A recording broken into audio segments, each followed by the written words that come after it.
Good evening, everybody, and welcome to Pierce Field in Arlington, where ACMI Sports brings you Friday Night Football. Tonight, your Arlington Spy Ponders clash with Middlesex Freedom Division foe, Wilmington. My name is Scott Zwick, and as always, I'm alongside the Professor, Rob Anthony. Pards for the Spy Ponders, they keep searching for two things, wins and how to get in the end zone. Yes, sir, Scott. They got in the end zone once last week against Belmont, played well against Belmont. Solid effort on both sides of the ball. Some pluses for the Spy Ponders. Noted Coach Genrin, a fine play from an athletic offensive line once again.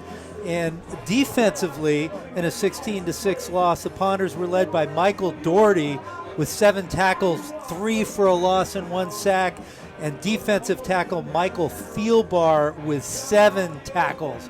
So a stout defense for the Ponder. A caution, though, says Coach Genrin, some mental breakdowns which led to the big play. So for Wilmington, they were able to get off the schneid last week with an impressive win over the Spy Ponders Turkey Day rival, Arlington Catholic. Yes, Scott, they pasted Arlington Catholic, taking the game 31-6. The big play man for the Wildcats was Tyler Roberts, and he plays tight end for the Wildcats with an 83-yard run and a 63-yard pass. The caution for the Ponders was giving up the big play. 4 plays into the end zone of over 35 yards for the Wildcats last week. So for the Spy Ponders, it's 0-8, but as we saw, Rob, with the Cubs, anything's possible in the world of sports these days. Absolutely. Wasn't that a fine World Series, Scott? And the Wildcats come into the contest 2-6. So we have a couple of teams who are looking for something to prove tonight.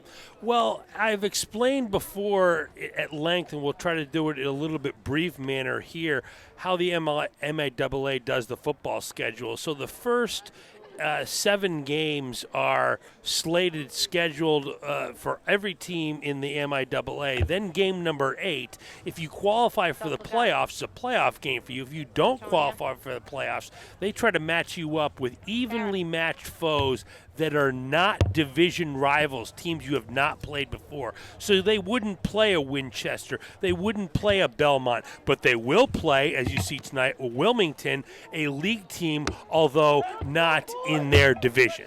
And it's a good matchup. Similar records, but also Wilmington has played some common opponents. They played common opponent Winchester, lost to Winchester 28-0. Common opponent Stoneham, lost to Stoneham 26-7. And common opponent Burlington, they gave Burlington a game, as did the Ponders. The Wildcats lost 14-7. For the keys tonight for the Spy Ponders, Coach Gendron talked with us before the game, and he said that it's a power sweep right, power sweep left for Wilmington, and that it's going to be on the hands of my man, Doherty. Michael Doherty. Bing, bang, boom to him for the effort he's put in this season to really set that edge for the Spy Ponders. So setting the edge is going to be a big key. This is senior night for the Spy Ponders, which should add a little juice into the air. Lots of people here. All season long it's been just the support for this team has just been outstanding. Terrific support from the fans, and it looks like a good turnout tonight. It's a cool night for a ball game. What do we say? We've dipped into the 40s here? Well, let me get my trusty iPhone here and go to my weather app and say the weather bug by Earth Network says it is a balmy 44 degrees, a little too chilly for my liking, but probably just perfect for the players in the field. And we're going to now pause for our national anthem. Responsible for administrating the rules for this evening's game. We trust you will feel welcome as a guest of Arlington High School and ask that you exemplify positive sportsmanship throughout the contest, regardless of team or outcome.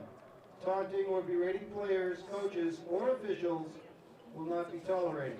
Now, if everyone would please join, remove their hats, and stand for the playing of the national anthem.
let's get ready to play some football.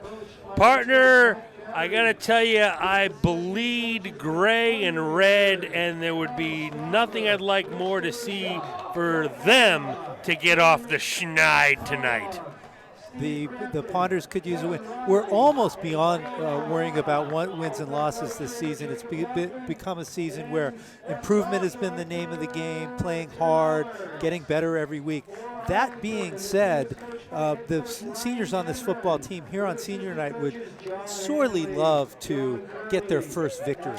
They sure would. And Rob, can you talk about we've talked all season. Tell us a little bit about the impact of senior Ben Jacey, senior Michael Thielbar, and senior Ryan Mathers on the interior line on both sides. The line has really been the strength of this football team, and in the games where they've played well, the line has held its own on both sides of the ball.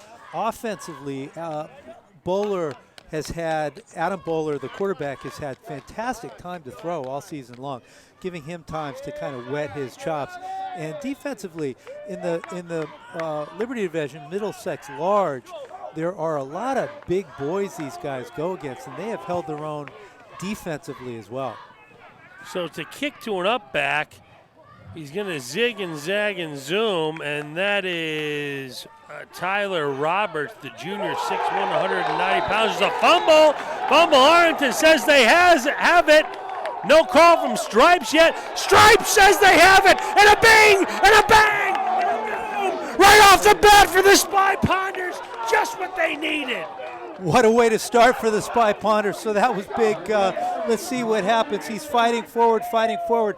It looks like the ball carrier, Tyler Roberts, pushed his arm forward to try to gain the extra yard, and the ball just popped out. And there's no replay there because his forward progress might have been stopped there, but we don't have replay here, and it's good for the good guys. 1st and 10 for the Spy Ponders.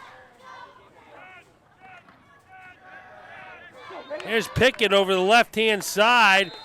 He slips a tackle to about the 35, and Rob, a nice gain of first down. First down, a problem for the Spy Ponders all season long. And Coach Gendron comes in with the end around on the first play, showing a little creativity, kind of get the juices flowing. I tell you, the Ponders look very, very sharp in warm-ups tonight, as sharp as I've seen them. 2nd and about 6 for the Spy Ponders. Nascimento Jr., the deep back, on a 2nd and 6. Bad snap. And I'll tell you, Rob, we've talked about this all season long. Whenever they seem to get a little something going, it's a bad snap, it's a penalty here, a little mental error there. They can't get over the hump. Yeah, it's getting over the hump that's been the issue. The offense has shown the ability to move the ball. It's, as Tommy Hansen would say, it's the little things. It's the little things indeed. Great song by Bush. 2nd and 9 for the Spy Ponders. 3rd and 9. Here's Bowler. He's got time. He's got a man over the middle. It's complete. A great pitch and catch. He's stumbling, bumbling, and mumbling. Down to the 3 goes Michael Doherty. There's my man, and that gets a bing and a bang and a boom. A nice strike down the seam. What a route by Doherty. What a strike by Bowler. Wide open in the seam, and Bowler spotted him and put the ball right on the hands. 1st and goal for the Spy Ponders at the 3. Clock rolls, coming up on 9 minutes left in the first quarter. Pickett, the deep back. Nascimento, the deep back, excuse me. Bowler's going to try to keep it. He's wrapped up by Tyler Roberts trying to make amends for that fumble there. That's going to bring up a 2nd and goal. And we've seen Bowler have some success off of the fake, and other times a little bit less. I kind of like that play call. Not a whole lot can go wrong when you jam the ball in the middle of the line with a quarterback. That time fooled nobody, however. I'd like a little pop pass to the tight end right here. That's I'd like to see a little quick fake, almost a phantom fake, and a pop to Leonardo Miniti. Be wide open. Instead, they're going to give it to Nascimento, who goes over the left-hand side. This time, he's wrapped up by a couple of real angry Wilmington players. And that's going to lose a couple yards and bring up 3rd and goal from the 6, and the Spy Ponders are going the wrong way. Wilmington's defensive line is made for a goal line stand. They are fire hydrant types. They have a low center of gravity, a lot of beef. It's going to be tough pounding the ball inside against that line.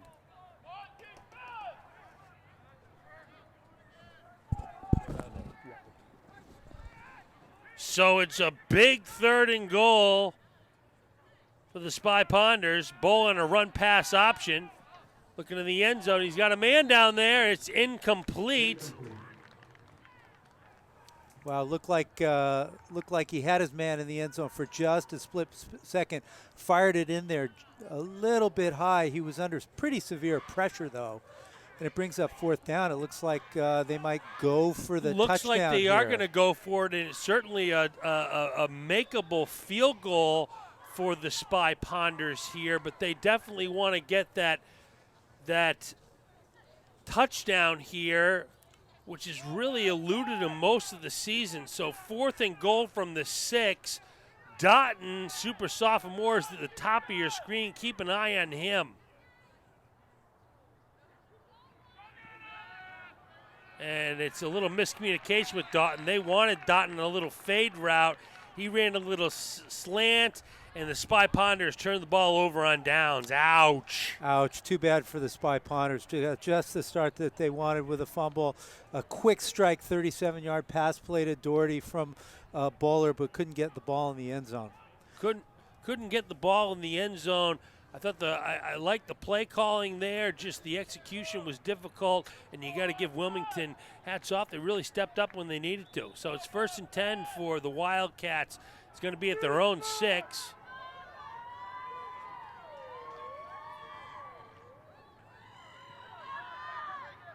So the quarterback is Andrew Sullivan. Over the right-hand side, I'm trying to get the names and numbers down now. They have a couple of quarterbacks for the Wildcats that look to be pretty good athletes. Andrew Sullivan is the runner, and Robbie Ducharme is the passer. This is a team that likes to run the ball, and so Sullivan gets the nod. So 2nd and very manageable for the Wildcats, and over the right-hand side, there goes Ross Brendan. Nice tackle that time for the Ponders. Good, solid contact, good form. Wrapped him up, brought him to the ground. Still a long way to go for the Wildcats. Executing a 95-yard scoring drive is difficult for a ground and pound team like the Wildcats, especially on the road.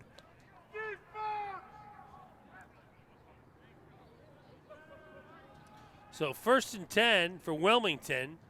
0-0 in the first. Little play action pass. Intercepted. And it is intercepted by the Spy Ponders. That looks like it's Adam Eluisi. On the replay there, you see Eluisi, a nice one. He goes up high for the ball, meets it at the high point, and comes down with it. A great play for the Spy Ponders. Two turnovers, 2 possessions by the Wildcats. 2 turnovers, just what the Ponders want to see. Eluisi's got some hands. Last week he got in the end zone. 15-yard strike from Bowler to Eluisi for the lone Ponder score. And you will note I was calling for Eluisi on the goal line there, but I was denied. That's why I'm up here and the coaches are down there. 1st and 10 for the Spy Ponders. Another high snap. Nascimento didn't look like he was sure he was going to get that ball. He got it, did what he could with it, got a nice little gain over the left-hand side, and Rob, the left-hand side of the offensive line for the Spy Ponders has done yeoman's work all season long. Yeah, that's been the strength of the Ponders, and John Nascimento has really stepped up now for the third straight game, carrying a heavy load. Last week, 16 carries for 65 yards. That's over 4 yards a carry. I'd have to take my shoes and socks off to make that calculation, but I'll trust you on it, as you are the professor. So here is Bull on a rollout, a little pitch, and this a little catch, and a zigging and zagging and zooming. Goes super sophomore Jason Doughton. He fumbled the ball, but it was long past the first down, and he had gotten out of bounds, nice and safe, and just what you like to see early from the Spy Ponders. Was that Doughton or was that Elunuisi? Number 3. Might have been Eluisi. I think it was. Eluisi showing the moves that super sophomore Jaden Doughton does. He was pumping those knees over there, Mr. Bojangles. He sure was. Another high snap. Nascimento goes left. He's wrapped up by Dave Woods after a gain of 2 or 3. And Robert, they're having a little bit of trouble with center to quarterback exchange early on here for the Spy Ponders. So far, a little something to get ironed out, but Bowler was able to handle that one. So clock rolls. We're coming up on 4:20 left in the first quarter. This game should fly by as both teams like to run the football.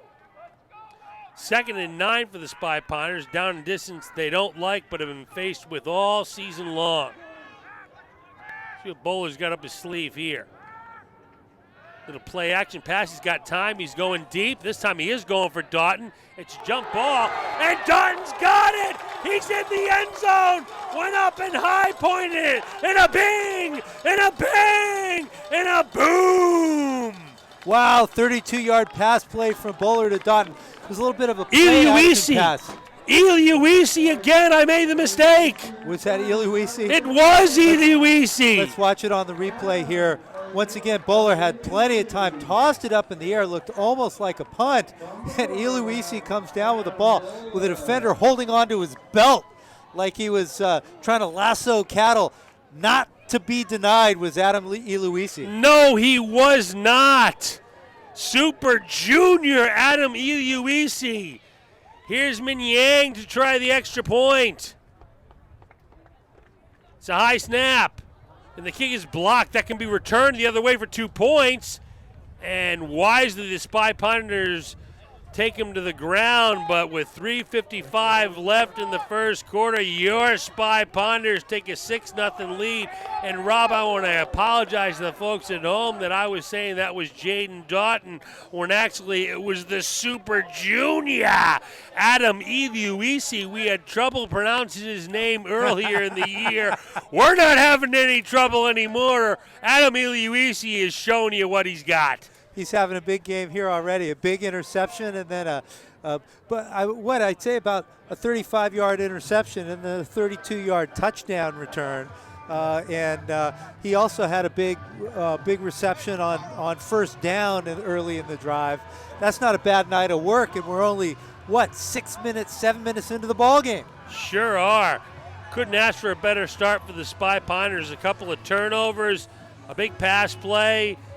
Didn't punch to the end zone, but then Eluisi went to work on a jump ball basically between him and 2 defenders, and he came down with it, and the Spy Ponders came down with a 6-0 lead.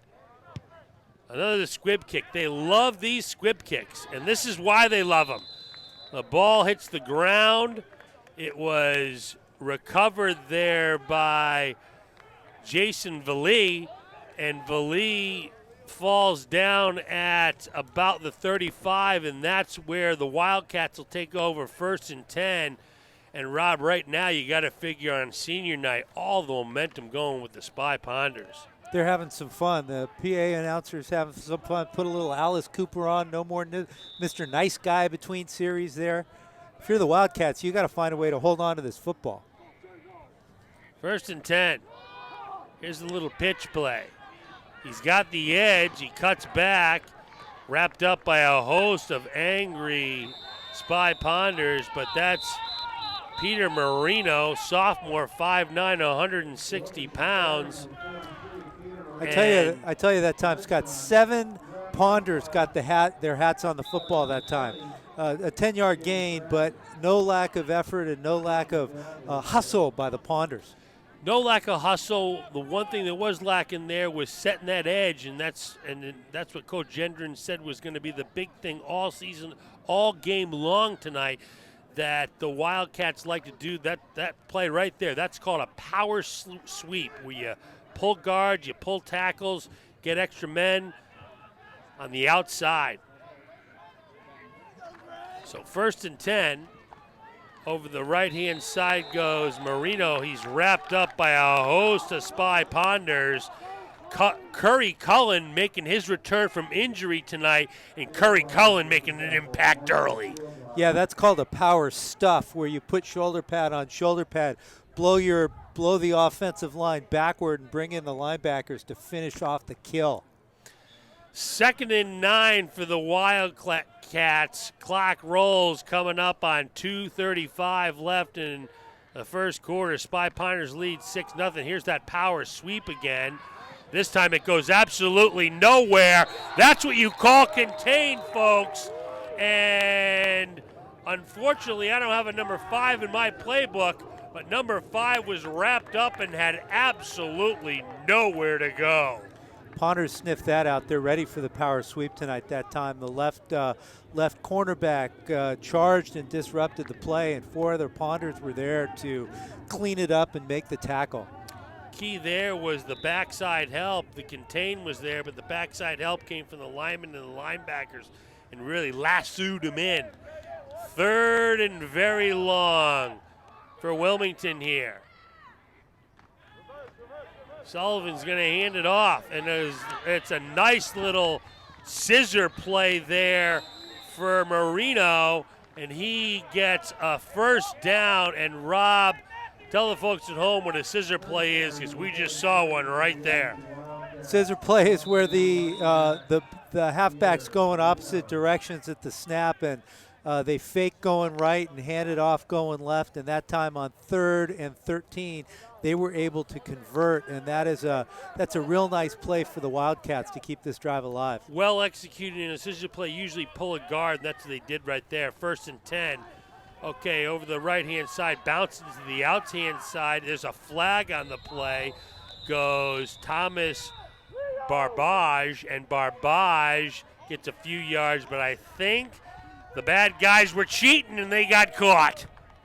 We'll have to see what Stripes has to say about it. Methodical Stripes here. Let's see if Stripes has an inkling to tell us of their decision. Look at that! Look at that Stripes marching that off. Look at that mechanics. Oh wow, Stripes! Way to go! Marching off a holding call there. They don't let us know it's a holding call. They probably did earlier. We missed it because we're falling asleep up here, half asleep. You're right. That was a very decisive march. Methodical Stripes. Was it methodical, or do you think there was a hint of punishment there in that gate? A little both. It was a purposeful gate. Very purposeful gate by Stripes. 1st and 20 for the bad guys, as they got caught cheating on 1st down. They'll have to do it again. So over the right-hand side this time. If they play by the rules, we're going to stop them. There you go. There you go. And limping back to the huddle is Thomas Robarge. That's a weird name. Robarge. Robarge, right, Rob? Thomas Robarge? I believe that would be right. You gonna pronounce that correctly? Yes, you need to find your little Robarge. French, channel your inner Frenchman there. Moisand. Oh, oui, Robarge. Mr. Robarge got in the end zone last week for the Wildcats. And so that's the end of the first quarter, and the Spy Ponders lead 6-0. And so, while we got a minute here, Rob, tell us how the Spy Ponders got that touchdown. Well, they got the touchdown with a 32-yard pass play from bowler to Adam Iluisi. The PAT was blocked to make it 6-0. We've had some big plays in the ball game.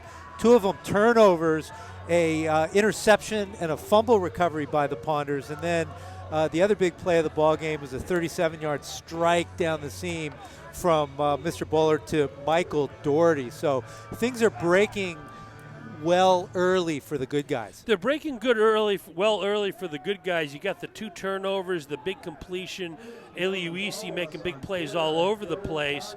And Rob, this is kind of the good thing about how this kind of schedule presents itself.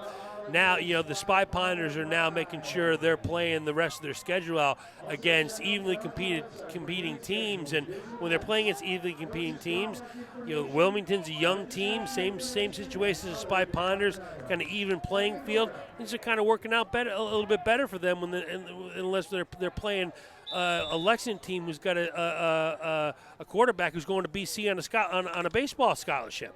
Quite a little bit of a different feel out here, huh? Yeah, absolutely. And this is where the fun is had. So, 2nd and 15 for the Wildcats. Over the right-hand side goes Peter Marino, and Marino's wrapped up nicely. Be no gain there, and 3rd and long looks like a down and distance that not only do no high school teams like, but I can tell you the Wilmington Wildcats don't like it at all. Well, the Wilmington Wildcats have some big play capability. Again, 3 of their rushes were over 3 of their touchdowns were over 50 yards last week. The other one was 35 yards. So they pound, and then they look to break the big one. So 3rd and 13. Little pitch, it's a little catch, and slipping a tackle there goes Brendan Belmonte, and Belmonte goes close to the first down. It's going to be 4th and 3, and I would assume the Wildcats are going to go for this. Well, I think so. On the 35, they may as well. They're not going to gain a whole lot of yardage by punting. That time the Ponders were in a very safe kind of keep the ball in front of you type defense, and unfortunately they gave the receiver room to catch the ball and room to run. So we have a 4th and 2. Sullivan made a nice little throw there. Here's 4th and 2, first big play of the ball game. They're going for that sweep again. This time he's got it and more. Over the right-hand side to the 10, to the 5. Horse collar tackle at about the 1. They say he's in for the touchdown. Over the right-hand side, I thought he got wrapped up. Peter Marino breaks the plane, and we have a tie game here pending the extra point.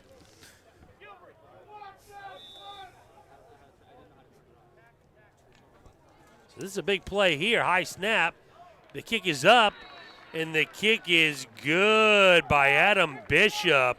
And with 9:23 left in the first quarter, the Wilmington Wildcats strike back, hissing their way all the way down the field for a big touchdown. They were in trouble there, 3rd and long, a little pitch, a little catch, then a little sweep, the power sweep we've been talking about, and they're back in business. Well, we were both talking about it, Scott, and we made the call. So they lost contain. There was nobody on the outside to force the play inside to the weak side help. And you saw what you saw, a scamper 34 yards into the end zone. And then the Wildcats do what they do, which is every once in a while break off the big play with a power sweep. They sure do. They look like a team that's going to struggle in these 3rd and long situations, but we've seen them now convert. They converted 1 and got close to converting it 2 on 3rd and over 12 yards, and you almost never see that even with a good high school football team, never mind one that's 2 and 6. Yeah, the power sweep is their passing game. The last 2 3rd and 10 situations they've converted. And so we have ourselves a ball game. This is exactly what we want. 9:23 left in the first half. Spy Ponders now down 7-6. Bishop to kick for the Wildcats. Another squib kick. One squib kick after another, and I guess this is why. And there he's got a roam over the left-hand side. Going to the 40, to the 45 goes John Nascimento Jr., and he puts the Spy Ponders right back in business. Nascimento Jr. bringing the ball over the 40-yard line. Think of Nascimento Jr. as a between-the-tackles runner, but that time he was in the open field, and he has some speed. He outran 3 or 4 Wildcats before being taken out of bounds. And Nascimento, Coach Gendron just could not say enough good things about Nascimento, how he's bought in, the senior leadership, the way he's run the ball, the toughness he has, and he's showing it here tonight. He's shown it the past few weeks.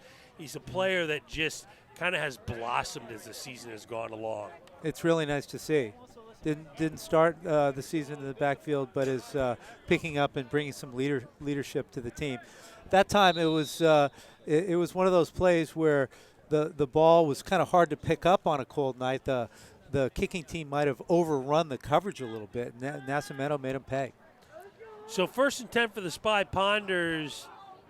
It'll be at the 43. Nascimento, the deep back. Iluisi, the star of the game, the bottom of your screen right here. Another high snap, little pitch, and it's a little catch. This time out to Matt Pickett, another senior, and so it's senior showing tonight for the Spy Ponders. And it's senior day. That sure time of timing play, little 5-yard slant in, and I like that to get Adam Bowler going. It's great when you can get your quarterback a couple of early completions, high percentage throws, get the confidence up. And brings up a down and distance they love. 2nd and a long 2 for the Spy Ponders. Another high snap. This time Bowler will keep it. He's got a lane. He's running for the first down. He's got it. Pushed out of bounds at about the 38. That's going to be enough to move those sticks. And you like to see the feet of super sophomore Adam Bowler. Yes, you do. And last week against Burlington, Bowler ran for 79 yards. And we've talked all season about the Ponders finding an identity. And as a young team, that's important and it's sometimes slow. I think having a quarterback who can both run and pass is a big step towards kind of figuring out how they're going to get the ball downfield and into the end zone. So 1st and 10 for the Spy Ponders at the Wilmington 45. Clock rolls under 8 minutes now.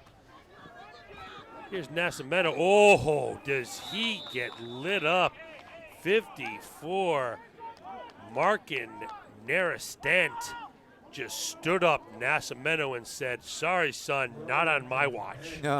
There's no shortage of fight in the Wildcats tonight, is there? And you know, again, look at the big boys along the defensive line and the interior linebacking positions for the Wildcats.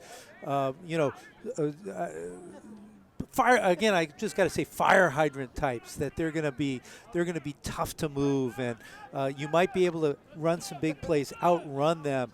But when you hit them head to head, they're going to hit hard. 2nd and 9 for the Spy Ponders.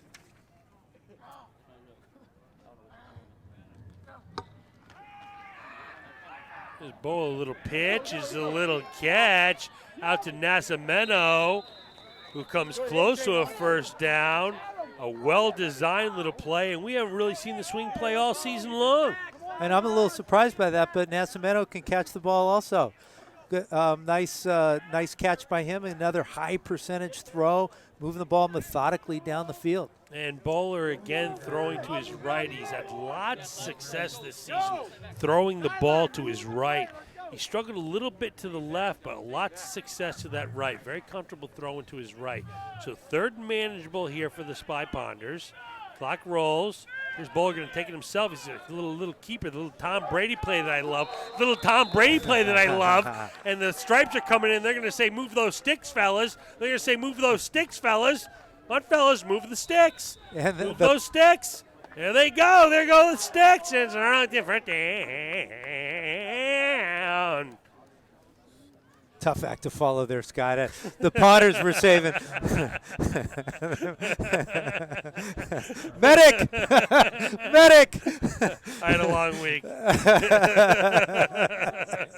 That's all I'm going to say. No more comment. I had a long week. All right, fair enough. I'm enjoying myself. First and 10 for the Spy Ponders.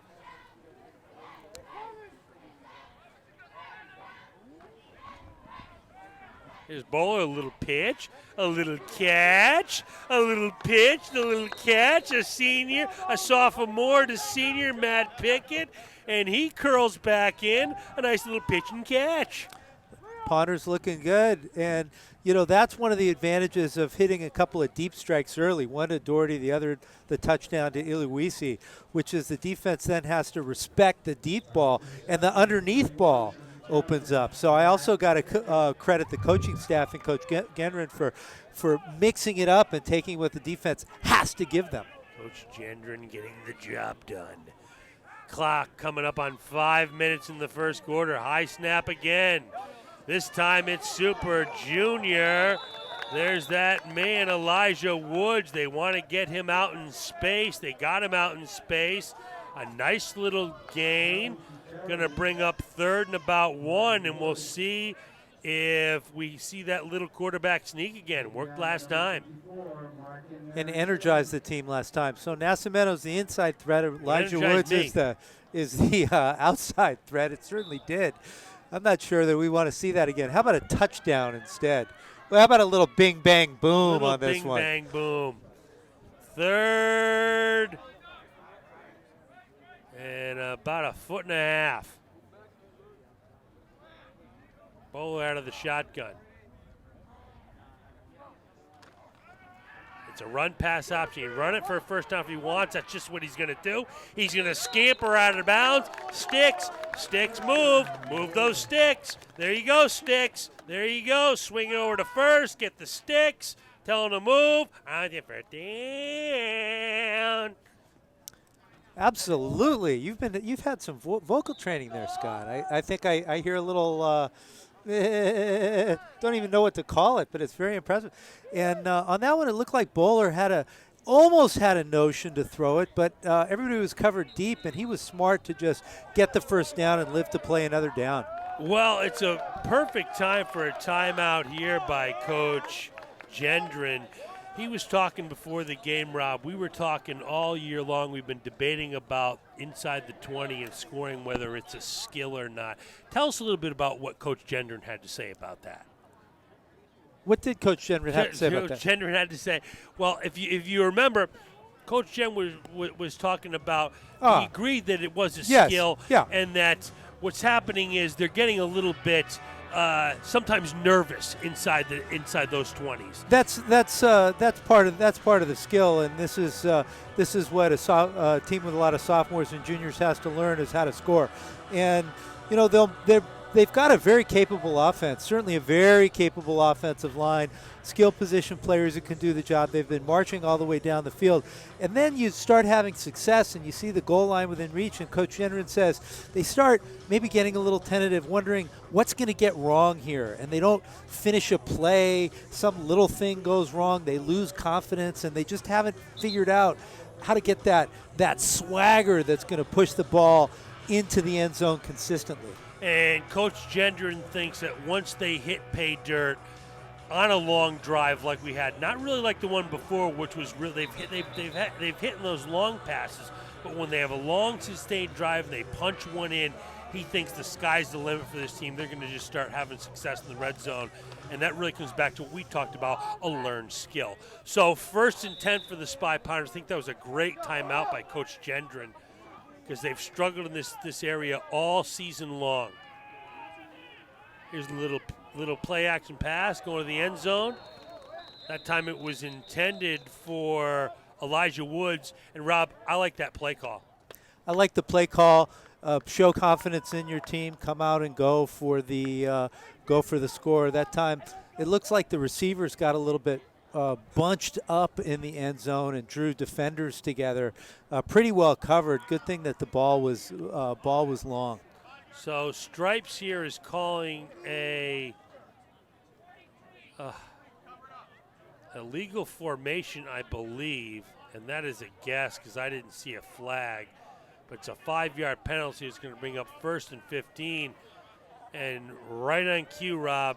There's there's the stub of the toe, if you will. Yeah, exactly. That's exactly what Coach Genrin was talking about. How do we prepare for success, expect success, have success instead of coming to the line a little tentative? What's going to go wrong this time? Maybe causing a little hold, a little grab, a little mental error, something that kind of flips us in the wrong direction. 1st and 15 for the Spy Ponders. Another high snap. This time Bowler's going to keep it. Looks to get the edge. He does get the edge. Does a little Mr. Bojangles, 3 or 4 yards and out. And Rob, a little pet peeve of mine here. I'll tell you, for an 0-8 team, I haven't seen more penalties called against an 0-8 team in the red zone in my lifetime.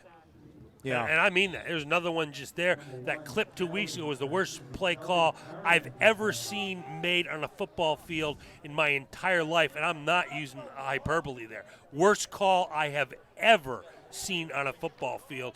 And, that last one, we've talked about it. Can you name the penalty? You see penalties out there? That was a Phantom, whatever it was. They didn't exactly tell us what it was, though, so it's hard to argue. It is hard to argue. So, 2nd and, I thought he got a little more than that. So here's Bo, a little pitch. He throws low. That one was intended for Pickett. Going to bring up 3rd and 13.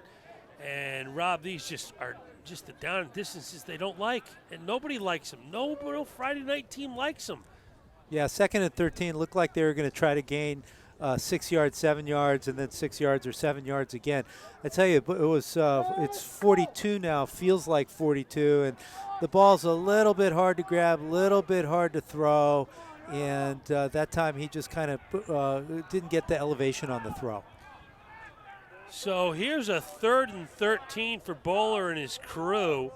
Clock stopped at 3:45 left in the first half. Bowler's got time. He's had time all season long. A little pitch, a nice little out route there by Matt Pickett. And that's going to give the Spy Ponders a 1st down on a 3rd and 13. I'll reframe that from a pitch and catch. He fired that in there. Adam Bowler showing his arm. Beautiful 15 yards out. And a nice job by the receiver to know where the first down line was and get 2 yards over it. Excellent execution for the Ponders. So 1st and 10 for the Spy Ponders. They can get a 1st down without a touchdown. The ball's at the 12. So here's Bowler. A little delayed draw there for Nascimento. He's wrapped up by a couple of angry, hungry Cougars led by Dave Woods. And Woods, a senior at 5'11", 200 pounds. Shows he's full of muscle. Interesting play call there. Yeah, and a bit angry. Excellent. Interesting play call there, mixing it up a little bit with the draw. This is the part of the field where it gets tough for a team that relies on short passing to get completions, and it helps to have a power running game. Let's see if they unleash Nascimento here. 2nd and 10. Here's Bowler. He's got time. Throwing to the left. There's a little pitch. A little move to the outside, and there goes Colin Curran into the end zone. He zigged, he zagged, he zoomed, and will bing, and bang, and boom, an Arlington touchdown.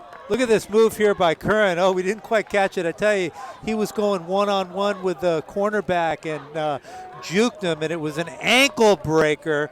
Cornerback bit to the inside. He scampered out to the outside and walked into the end zone. Nice move. Colin Curran, welcome back to the junior wide receiver safety. After he'd been out a bunch of weeks with an injury, Coach Gendron said, look out for him, and we have looked out for him. They're going to go for 2 here. This is a big play in this ball game.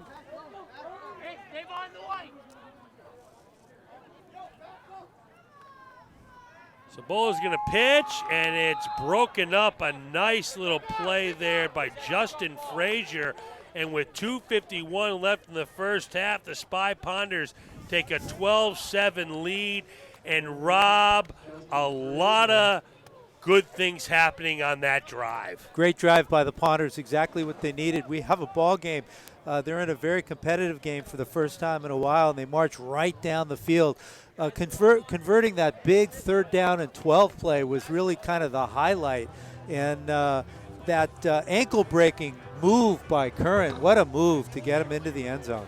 And we are now being serenaded by Alice Cooper's 18. There's a bunch of 18-year-olds out there, seniors, very appropriate on senior night. Seniors for the Spy Ponders are senior Ryan Mathers, senior Michael Thielbar, senior Ben Jacey, senior Matt Pickett, senior James Bradley Jr., senior Michael Mazzelli, senior John Nascimento Jr., and of those names, Rob, so many have contributed tonight. Those are names that we've heard all season long, and they're having a good night tonight. Squib kick. What else is new? Taken by an up back. Slips a tackle, can't slip a second tackle. He's brought down by Cully Curran. Cully Curran is everywhere on the field. He tells Peter Marino, you're not going anywhere, not on my watch, and the Cougars will take over 1st and 10 from about the 29. Peter Marino was in the middle of doubt on that play.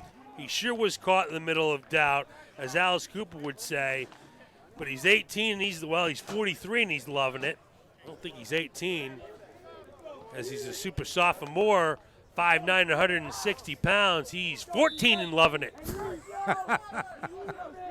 Maybe 16. 16. 16. But I digress. There's got to be there's a sweet song called 16. Sure is. Who sings it?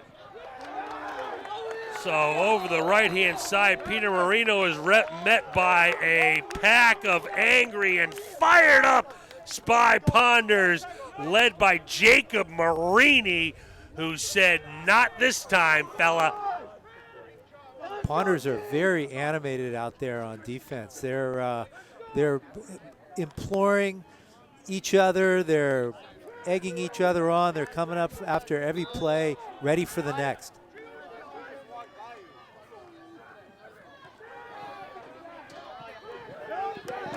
On the outside goes number 5. We don't have a name for number 5, but that's not going to get the job done. They're going to bring up 3rd and long, and the Wildcats have had success on the ground with 3rd and long, Professor. Yes, they've had 2 big 3rd down conversions, 3rd and long. So watch out for that power sweep. That time, Stephen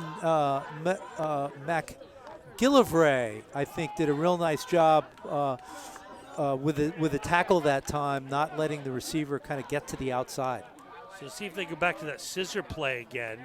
There it is. Here's that scissor play. This time he's going to keep it. Now he's going to throw it. It's tipped at the line of scrimmage.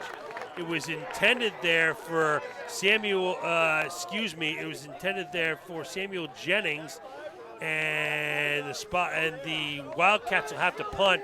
The Spy Ponders sniffed that one out. They did, and that emotional defense paid, and they got the 3 and out. You know, being so emotional on defense can be a double-edged sword. It's great if it works, and it worked that time for the Ponder. It can be a little bit demoralizing if it doesn't work, but they were on the right side of it that time. So Robbie Duchesne does the punting for the Wildcats, gets off a decent punt, let it go, takes a Spy Ponder bounce, and that's where it'll be down by Tyler Roberts, and the Spy Ponders take over 1st and 10 with great field position on their own 46. Excellent field position, and this is exactly the kind of situation that they want. They've had good field position really all night long tonight. So 1:50 left in the first quarter. The Spy Ponders have a bunch of timeouts. We, of course, don't keep track of timeouts up here because we're lazy. So Hey, wait, whoa. They've called one timeout. they've called one time. They have 4 left. They've got 4 left. You sure about that? I'm sure about that. I'll bet you a nickel you're wrong. And I mean an actual nickel. There's a pitch and a catch. And that's a nice little play right there to Elijah Woods, and Elijah Woods showing his ability to catch the football. So the I've had enough of your fake nickels, Zwick. Well, you throw nickels around like manhole covers, so you should have enough of my nickels. Anyway, so Spy Ponders do use a timeout there. You say they have 3 left, a nice little timeout there. The clock would have rolled. We got 1:34 left. So, Rob, you're the Spy Ponders, 1:34 left. 18 serenading us again with Alice Cooper. You got 48 yards to go. What are you looking at for the playbook right here? I think we're looking for that little seam play. I think we're looking for 7 to 12 yards downfield. There's no reason to get impatient at this point in time. There's room for 8, 9, 10 plays left in the ball game. Don't get greedy. I don't see him running the ball though, certainly. 2nd and 2. Well, remember the clock stops on a first down, so you could theoretically run it here. Yes. And that's what they do, but unfortunately a nice tackle there by Dave Woods, who's been all over the place. The Spy Ponders will take another timeout. And, Rob, I got to ask you about this play. The snap has obviously been high, but is that a purposeful draw there, or is the handoff being applied a little late? What do you think? I'm not really sure what I'm seeing out of that play. You're right. I mean, it's not clear exactly what's going on. My assumption watching it was a little bit of a purposeful draw. So it looks like a draw to you. Yeah, it does look like a draw to me. It looks like he's keeping it in the belly, keeping the defense guessing, and at the last second, kind of handing the ball off. And the high snap isn't really helping the whole operation out. So 3rd and 5 for the Spy Ponders, 1:27 left in the half. Little pump fake, going deep this time for Iluisi, the star of the first half. He's not able to come down with it, and that's going to be 4th down. The Spy Ponders will have to punt. Fruitless possession there. Oh, too bad. They had good field position, and they had a chance to open it up more than a 1-possession lead. The good news for the Ponders, they with any luck will pin the Wildcats back with about a minute to go. So it'll be a tough conversion for the Wildcats if they can get it. Joe Dumoulin, a sophomore, 6 feet, 155 pounds, will return for the Wildcats. Nigor Manyang will do the kicking for the Spy Ponders. He's been doing a lot of kicking this year. High snap again. If that's against the... Sam Swift is actually doing the kicking for the Spy Ponders. Sorry about that. If that's against the Wildcats, we could be in business, but no, it's going to be marched off against the Ponders. Let's see if they tell us why. Guess is it's some kind of a procedure call. And that'll bring up 4th and 10 instead of 4th and 5. And Swift will have to kick from a little bit further back, 5 yards to be exact. He boots it. It's a little end-over-end jobber. That takes the Spy Ponder bounce. It's fielded. Wow, that's a very questionable decision there by Joe Dumoulin. He's wrapped up hard by Cully Curran. Have a half, Cully Curran. Wow, Cully Curran, and Cully Curran delivered the wood on the receiver that time. Just pasted him down at the 30-yard line. Cully Curran delivered the wood, and Skylar Mills literally skipped off the field in glee after being part of that hit. Now that is football, folks. Your team's 0-8. It's 38 degrees on a Friday night, and you're skipping off the football field because you love the game. Isn't that what this is all about? To me, that's what this is all about. There's someone skipping off the football field because he was just in on a big play on special teams on a Friday night. You got to love it. You got to love the pride, the passion. the just everything about what's going on with Spy Ponder football other than the record. Everything else is just going in the right direction. And I guarantee you that's a play that's going to get talked about after the ball game all week long. We're going to the play might grow in the telling, but that was a hit. It was loud. It was physical. It was fun. It was football. 1st and 10 for the Cougars. Let's see if they get conservative here. They got a bunch of timeouts left. I don't know how many. I'm sure Professor does because he promises that he keeps track of such things. 5. I keep track of them in my head. In your head. Absolutely. Wow. Professor. Wow. In his head. Wow, you must have gained some knowledge, not only your golf knowledge, you a little bit of brain power down there in the Carolinas, honing that golf game of yours, shooting in the low 80s, the Professor. Well honed. Well honed. Well, we were up here. Well, we weren't freezing, but we were soaking wet. Yeah. You were chipping a burning tree. Seinfeld reference there. 2nd and Kiowa. 6. 2nd and 6. They keep it on the ground over the right-hand side. Stumbling and bumbling. And maybe even mumbling goes Thomas Robarge. And Robarge comes close to a first down. Let's see if the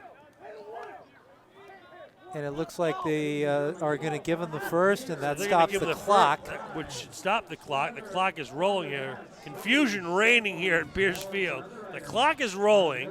The clock should not be rolling. Wilmington seems content to go in the halftime down 12-7, and that's what's going to happen there. So all the confusion comes to an end, and what happens is when the dust settles, the Spy Ponders have a 12-7 lead. So the good guys are going to the halftime. They're going to talk it over. They're going to warm up. We're going to listen to the stylings of Alice Cooper and some other classic rock from the 70s. And we hope you'll grab a soda, pop a bag of chips, and we'll see you back for the second half. And we're back for the second half as the Spy Ponders lead, the 0-8 Spy Ponders lead the 2-6 Wilmington Wildcats 12-7. And Rob, before we talk about our thoughts in the second half, tell us how we got to 12-7. We got to 12-7. First of all, after a couple of turnovers that went the Ponders' way, a fumble recovery and an interception by Mr. Adam Iluisi. The first score of the ball game came at 3:55 in the first. A 32-yard pass from Bowler to Iluisi. The PAT was blocked, made it 6-0. The Wildcats came back with a 34-yard run by Marino with 9:23 left in the second. PAT was good to make it 7-6. And then just as the half was running out, a 10-yard pass from Bowler to Curran. The two-point play was incomplete, and that brought us to 12-7. So I got a question for you, Professor. So in all your time playing athletics, were you ever on a team that was winless deep into the season and then finally got a win? Because I was on one. How about you? I was not, but I can imagine it's a frustration, and then a special feeling to break through. Do I have it right? I think and we did not talk about this before we went on air. You hit the nail on the head. I was 13 years old. I was playing on a baseball team that was 0-12, and we went into the 13th game of the year, and I remember, I can still remember the smell. I can literally remember how the game smelled, not how it felt. I remember how it smelled. That's terrific. We won 4-3 in 9 innings.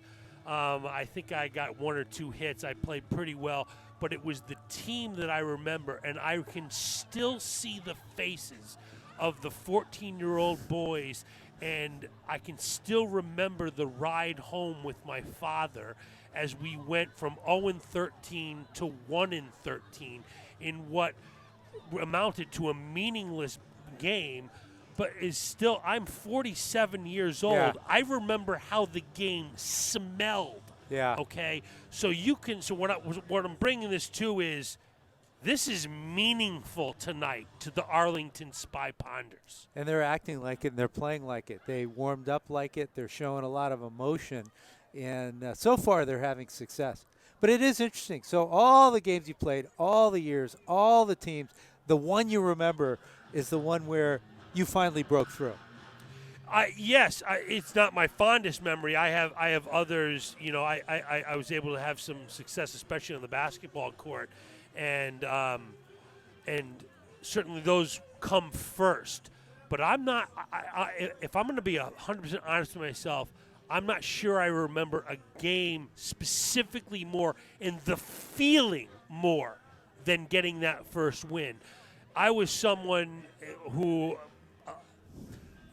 That's why I like Doherty so much. That's why, I identify with Ben Jacey so much, why I identify with Michael Thielbar so much. I was someone who cared passionately and deeply about winning, and it meant something to me. I took it home with me. A lot of kids today don't, and there's really nothing wrong with that. Keeping things compartmentalized, sorry.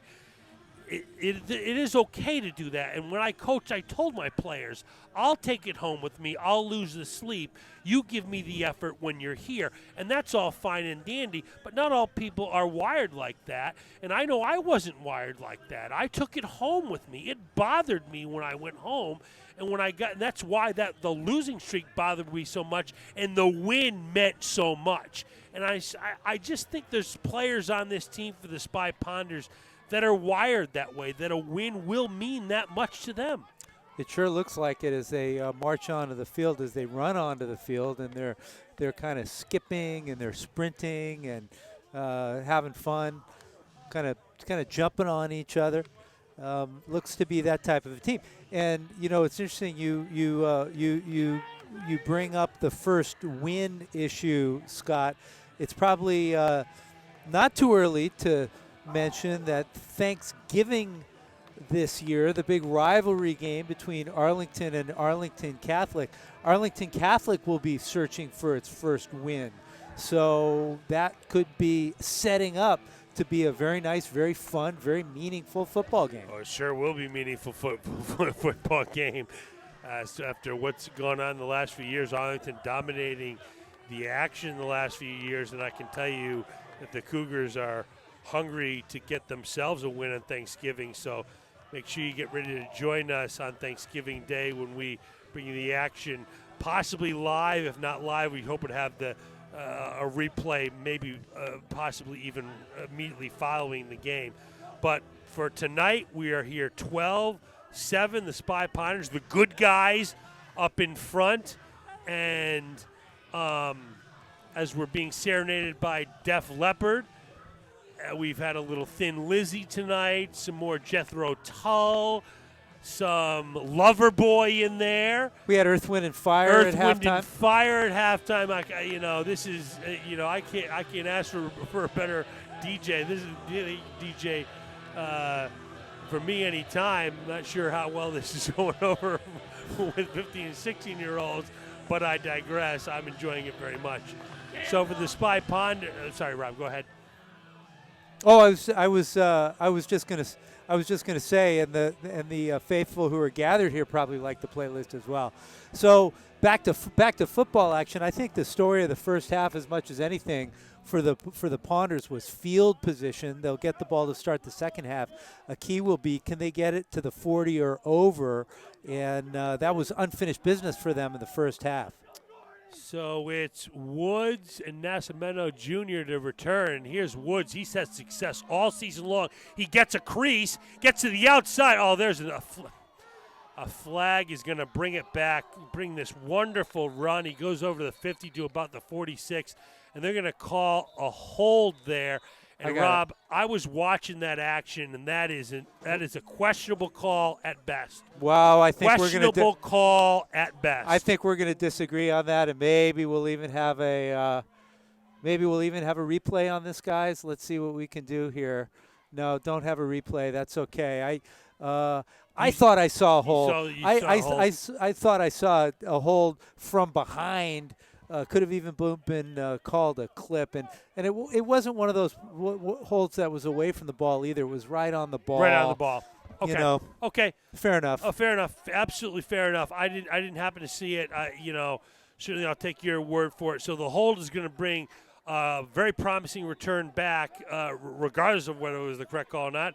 It is what stands. So it's 1st and 10 for the Spy Ponders at the 21. They lead 12-7. 12-7. I was trying to subtract 12 from 7. Couldn't do it. So here is Nascimento Jr. over the left-hand side. Thank you for notifying me that that's 5. I was able to count it out with my fingers. Didn't have to take my shoes and socks off. Funny how when it's a nickel, you know what it is quite well, but when it's 5, it's a little bit more problematic. A little bit more problematic. So a nice gain of first down by Nascimento.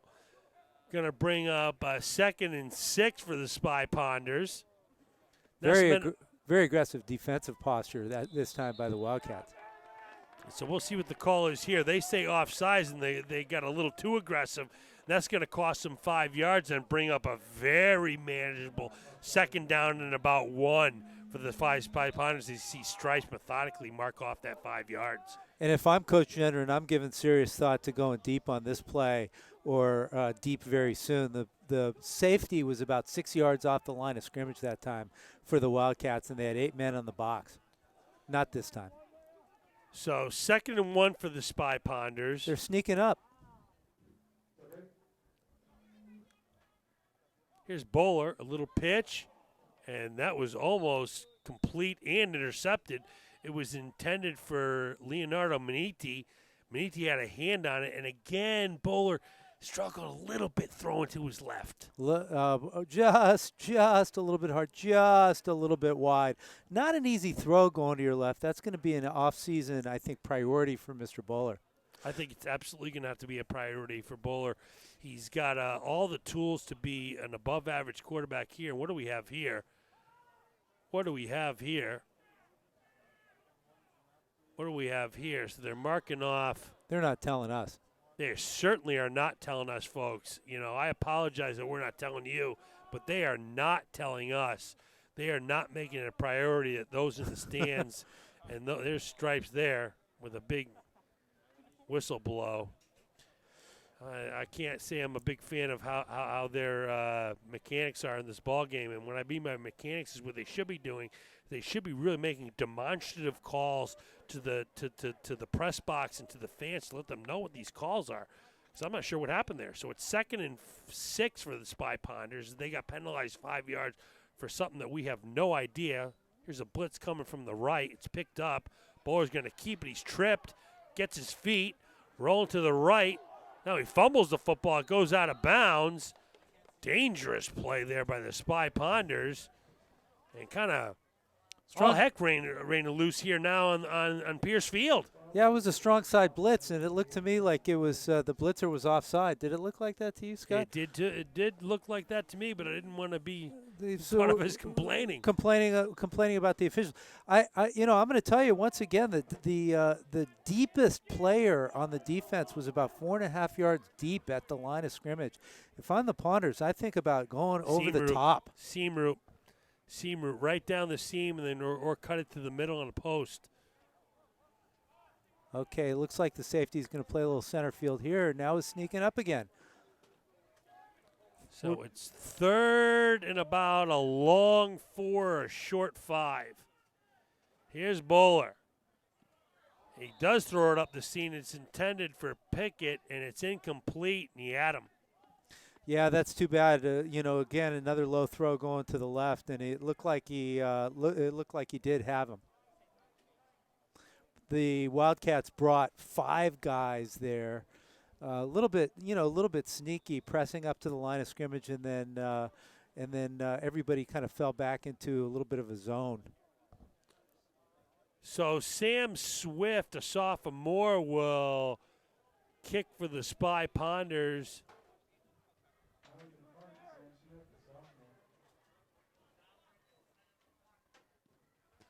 He gets off a little wobbler. It's not going to be able to return. It takes a spy ponder bounce. A nice spy ponder bounce is going to eventually end up settling at about the 39, and that's where the Wildcats will take over 1st and 10.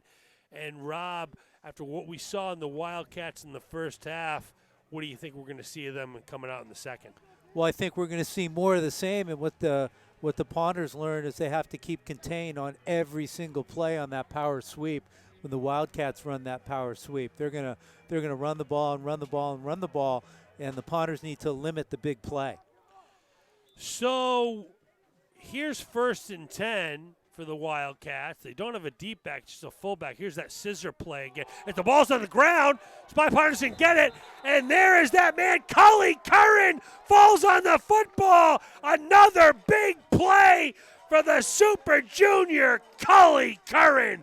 Bing, bang, boom. Welcome back, Colin Curran. He made a nice tackle, and the ball was just sitting there when he was laying down after the tackle, and he kind of said, "Whoa, Christmas came early. I'm going to scoop that up for my team." He sure did. Peter Marino was a little loose with the football as he tried that scissor play. They had success in the first half. That time it kind of backfired on him. The Spy Ponders pounced on it, specifically Colin. 1st and 10 for the good guys. 8:24 left in the third. Here's a blitz. Bowler running for his life. He throws it wisely out of bounds, and their partner is the experience showing in a sophomore quarterback when he's in trouble, understands what he's got to do with the football. Absolutely, and a little bit the smell of fear with 3 guys chasing him down. But yeah, you're right. Scott wisely unloaded, and I predict the Ponders will figure out what the Wildcats are doing here. They're being awfully aggressive. Catch them with a little screen play, perhaps, or catch them with a seam route over the top. Oh, you know how I love those screens. I do. 2nd and 10 for the Spy Ponders. They lead 12-7.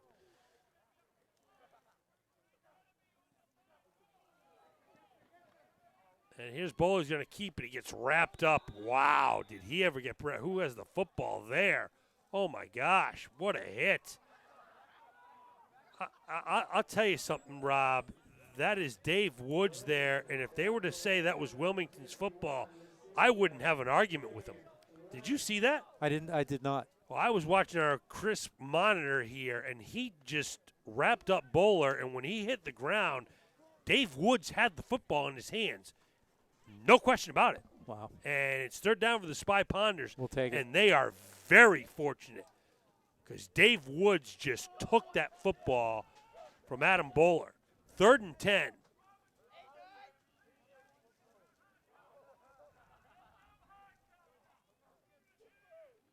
This Bowler, he's got time. He's going deep.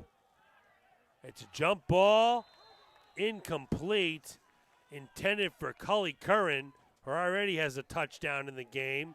That'll bring up 4th and 10 from their 36. And Rob, are you thinking a punt here? What do you think? I think they might go for it. The defense has been playing well. It looks like that's exactly what they're going to do. That's too bad that time. Kern might have had a step. That time Bowler threw a floater, got caught up in the lights. Jump ball, as you call it. A little bit more, ball's a little bit more on the line. The Ponders have a chance. So empty set here. 2 to the top of your screen, 2 to the bottom of your screen, and it's the first time they've seen that tonight. And a timeout there will be called. They don't even say who called the timeout. I think it's got to be Wilmington. But, Rob, a little bit of confusion I have there. So I love going for it on 4th down here. As a matter of fact, I saw a documentary a couple of years ago on a high school coach in California. I don't know if you've seen it, who never punts, literally. I think he's punted 4 times in 5 years. They've won 5 state championships. Fascinating documentary, so I'm not a real big fan of punting, especially at the high school level. That being said, 3rd down call, a little bit curious. They didn't run the ball or try a little something short maybe to make this 4th down a little more manageable. I don't know. Take what the guess. defense gives you. Yeah. I think the defense is giving them the long ball here. And that's what they went for. So it's 4th and 10 for the Spy Ponders. 7:17 left in the third. Empty set. Here's Bowler, a little pitch, and it's broken up. A nice play there by Justin Frazier. And the Wildcats take over 1st and 10 at the 38. And tough drive for the Spy Ponders. Yep, tough drive for the Spy Ponders. Too bad after the fumble recovery. You like to be able to convert those turnovers. And a couple of turnovers tonight they haven't been able to convert. But, so they took their shots. They didn't get it. And the Wildcats have the ball in their own territory on the 36. It's not great field position. Play on. So 1st and 10. Over the right-hand side. Wow. Did Thomas Robarge get wrapped up angrily? Cully Curran said, "Get out of my way. I'm sending you back," and that's a loss of 1. He got pushed back about 15 yards. They give you forward progress, which is why he only lost 1. And Cully Curran is playing angry right now. Well, the whole defense, word that gets used is flow. They're in the flow. It looks like the defense has a good rhythm here. And, it's paying off, and the Wildcats can't figure out how to get yards, I say. On the left-hand side there, Robarge goes again. He gets 4 or 5, maybe even 6 yards. Maybe he jinxed him.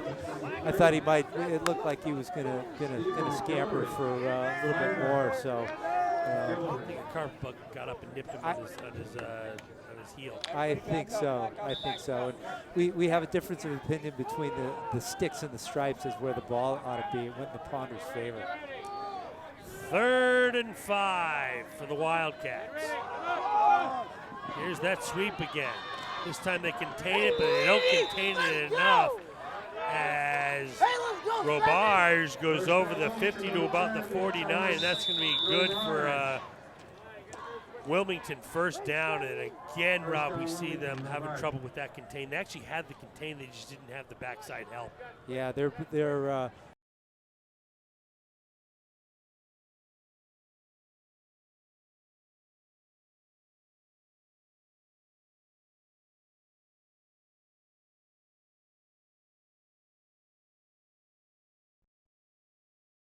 left in the 3rd. Here's a little keeper. Here's a little keeper. Here's a little keeper, and out of bounds will scamper Andrew Sullivan, and kind of had the whole thinking the play was going one way as the lineman and Barrage went right. Lineman and Robarge went right, and Sullivan went left. Gosh, you got to wonder where that's been from Mr. Sullivan. He had some speed on that play. Well, looked like he was a real runner. Yeah, he did. He also kind of a little bit of a tenderfoot there running the football. Didn't seek out contact no, at the end. He did not. Yeah. Here's 1st and 10. See.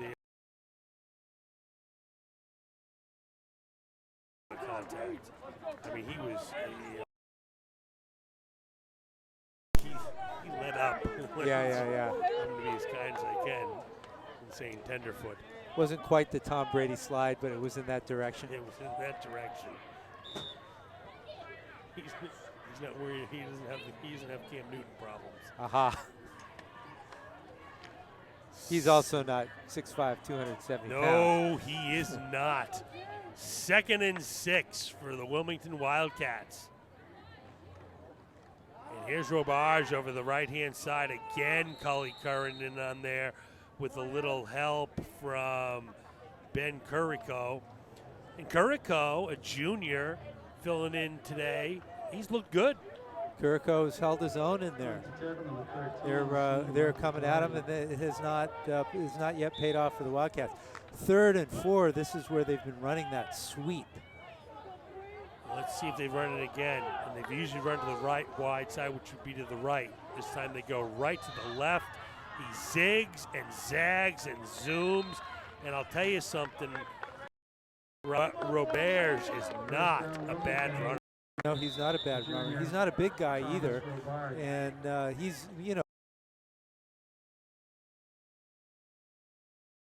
Robarge is, they say he is 6'3", 100.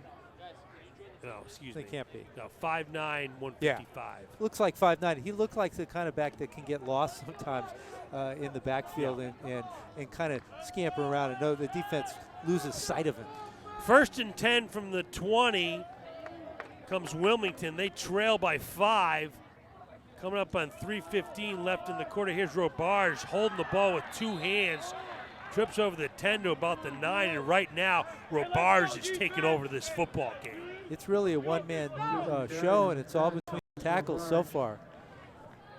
Mr. Robarge and the Wildcats are having their way on this drive. Well, I got to say, head coach Mike Barry has done a nice job of play calling tonight. He's kind of had things mixed up. Just when you think he's going outside, they're coming inside. Just when you think that Robarge is carrying it, the quarterback's carrying the football. And this time they give it to the up back. That's Samuel Jennings over the right-hand side. Again, Cully Curran in on the tackle. And what can you say about Cully Curran? We calling his name a lot, calling his name on just about every play. On really both sides of the football tonight. So 1st and goal from the 9 for Wilmington, coming up on 2:25 left in the 3rd. This is a drive that is just what Wilmington wants. And here's that sweep. He cuts back, but this time a nice play there. Holding the edge was Michael Mazzi, Michael Mazzi. A nice play there by Mazzi. Nice play by Mazzi, and I'd say, is Adam Bowler out there playing defense? He is, isn't he? Is he the free safety? He is the free safety. He was in on the edge also, read the play early. So 2nd and goal for Wilmington. Oh, sweeps and then hit by a pack of angry Spy Ponders led by Stephen McGilvery, and the Spy Ponders bring up a big 3rd and goal. Huge play by the Ponders. Big hit. Just hopefully that'll prove to be a momentum killer. So let's see if it's Robarge on the outside or the inside. And whistle blows. What do we got here? It's a big play in the ball game. These are big 2 plays in the ball game for Wilmington. And now we're talking strategy, Rob. Now with a 5-point lead, Wilmington could conceivably, if they get stopped here, this being this close to the end zone, and they've kicked an extra point, they could kick a field goal here. They could kick a field goal. The way they've been running the football, though, if I was them, I would not. They've been, pretty much getting 5-6 yards a chunk. We've gotten 5 yards, 6 yards a chunk, except for the last couple plays, which were wrapped up nicely by the Spy Ponders. They're showing a little momentum going back in their side. So my question to you would be, if you were stuffed here on 3rd down, you've got a 3rd and goal from the 8. Do you kick a field goal? Do you think about it? Yeah, you think about it. So what's the over-under? I'd say anything over really the 6 you start to think about. Yeah. The 6, the 7, anything 5 yards and in, I think you go for it. You have to go for it. And if you don't convert, then you make the Ponders drive 95 yards. And again, if you're 2-6. Yeah, but right. Exactly. What have you got to lose? You're on the road. Try to win the ball game. Try to win the ball game. Here we go. So 3rd and goal for the Wilmington Wildcats. Let's go, sideline. Let's go. Let's go, deep. It's a little quarterback draw, but it's sniffed out by the Spy Ponders. They push him back, a whole pack of Spy Ponders. That time we're on Andrew Sullivan's shenanigans. He got down to about the 5, and that's where it's going to be 4th and goal for Wilmington. And we have our first big play as we're coming up on 40 seconds left in the 3rd. I tell you, I like that play call by Mike Berry. You got to have the feeling that that's a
soon enough. Gone soon enough. First, second, and 11, and over to the left-hand side. Banging and banging and booming goes Matt Pickett, a senior, showing his leadership there. Wow, big play by Pickett and the Potters, getting the ball around the left end. Exactly what they needed, as we discussed, a first down. They sure did need an Arlington first down.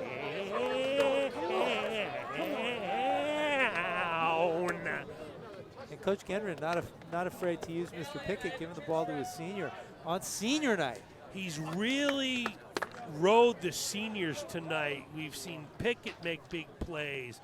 We've seen Nascimento make big plays. So 1st and 10 for the Spy Ponders.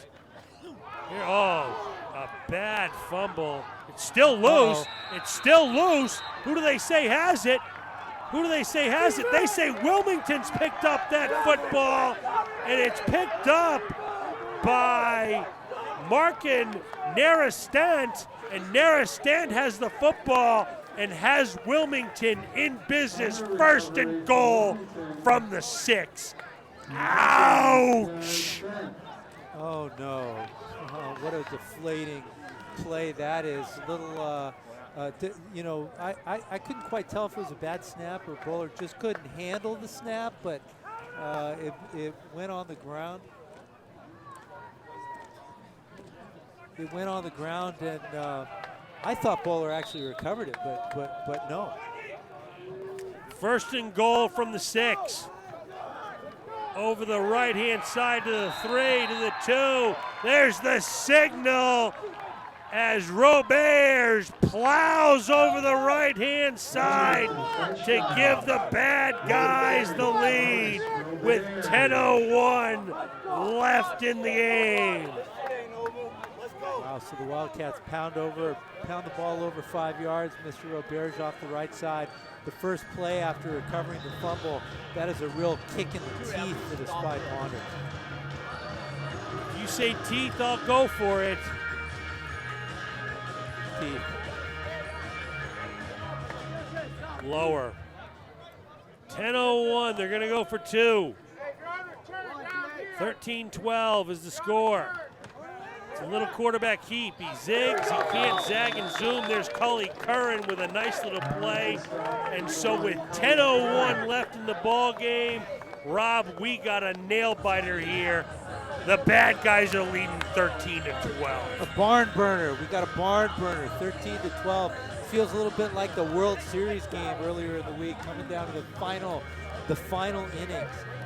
Well, as long as we don't have a rain delay, I'll be just fine. I can guarantee you there won't be a rain delay. There won't be rain. If there was rain, there wouldn't be a delay. There you go. But so, Rob, the big break in the second half ended up being the fumble. And I got to be honest, I was watching on the monitor. I thought Bowler had the football. He thought he had the football, but he didn't have the football. That was not a bad call by the officials. It bounced around. He had it. He went to pick it up. And when he picked it up, he didn't have it. And 54 just pounced right on it. You know, and the irony is that the Ponders have had 3 turnovers today, recovered by them. 2 fumbles and interception, have only converted for 6 points. And the Wildcats have 1 fumble recovery and immediately get a touchdown. So here's a little squib kick. It's taken by who else? A little zigging and zagging and zooming, and there goes Colin having the game of his life over the 45 to the 47. And what can you say about Colin? You can call his name again and again and again. That's what you could say. And if you get really excited, you can call him Curry Cullen. I don't think he cares. Unreal. We're smiling up here. Just when you think he might even be off the field, he's playing at midfield on a kick return, and it's a squib kick right to him. I tell you, I would think long and hard about handing him the football right now, and I'm not even half kidding. Absolutely. 1st and 10. We're going to get back to that in a second. So here's the motion for Pickett. Here's that seam play we're waiting for. Here's that seam play. He's got it wide open, and it's caught at the 10, to the 5, and into the end zone goes Michael Doherty on the seam route, and a bang, and a bang, and a boom!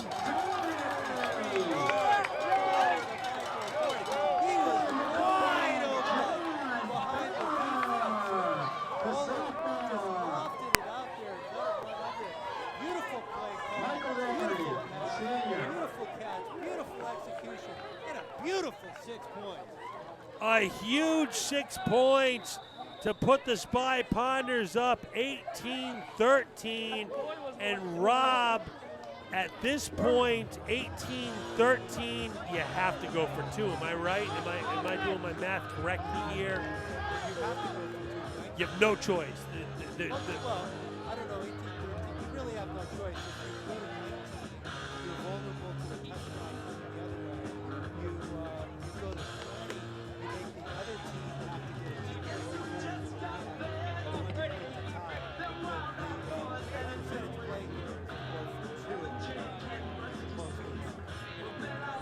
I believe. No? We disagree. I think we do. I think we do, because what I want them to do is I want them to have to kick that extra point to beat me. I want to have to kick that extra point to beat me, and I think I can kick this extra point. I'm not sure I can make this 2-point conversion. I think it's a 50-50 toss-up. I think it's a 50-50 toss-up. I would go for it. I would go for it, and I think the think Ponders they are, and that's why we have the timeout. Oh, I'm sure they are. I'm just a little bit more conservative. I'm a strange type of coach, analyst. I'm conservative in some areas and very loose in others. This is one I'm very conservative.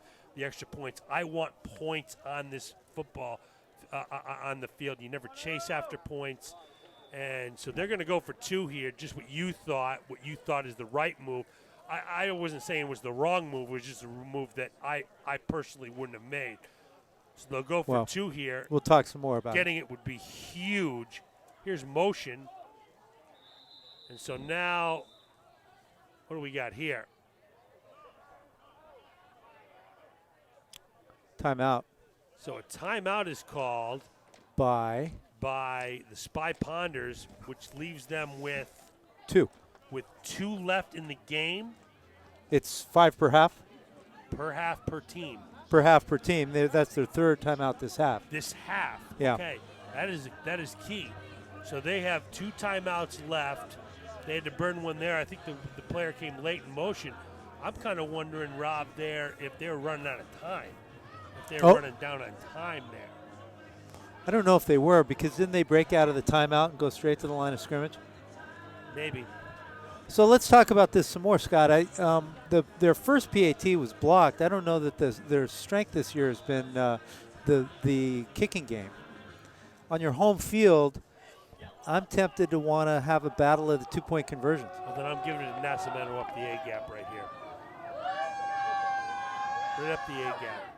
There's a blitz to the right. It's a pass-run option.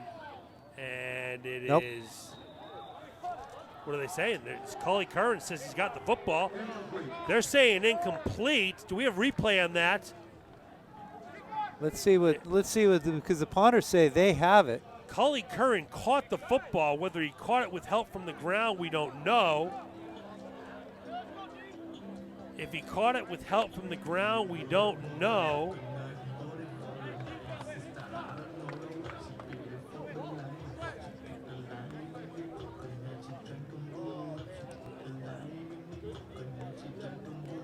Okay, we don't know. The throw was low. It wouldn't surprise me to see on replay that it was actually smothered by Curran, but Curran said he had the ball. And I'll tell you something, the way Curran's playing tonight, I wouldn't doubt him that he did catch it. You know, that he did get his hands underneath. You know, that would have been obviously replay. You know, we're in this age now of replay. You're almost, I see that play, and the first thing comes to my mind, we'll find out replay. And, you know, and there's not replay in high school, and I think there will be someday. We talked about this one night. I think it'll be 10, 20, maybe 30 years, but I think eventually you're going to see replay in the high school level. The refs having the replay, not us on the broadcast, but the refs having the replay. Refs having the replay, absolutely. Yeah. Absolutely. Yeah. The key to that play was really pressure from the Wildcats. They were up the A gap, but coming at the Ponders, kind of right away, and Bowler was had a guy in his face, unloaded the ball quickly, and then some controversy at the end. So Swift he will not. He kicks it to a deep back this time. They haven't done that in a long time. A nice tackle there on Kyle Penny by Michael Mazzy, and Michael Mazzy's had a game. So the Wildcats will look to punch right back. All of a sudden, a real kind of explosion of scoring in this football game. We had a low-scoring game, a kind of a pitcher's duel, and both teams have gotten in the end zone. Bang, bang. First on the fumble recovery, and then over the top by the Ponders. So let's see if they go back to Roberts. Roberts is not a deep back.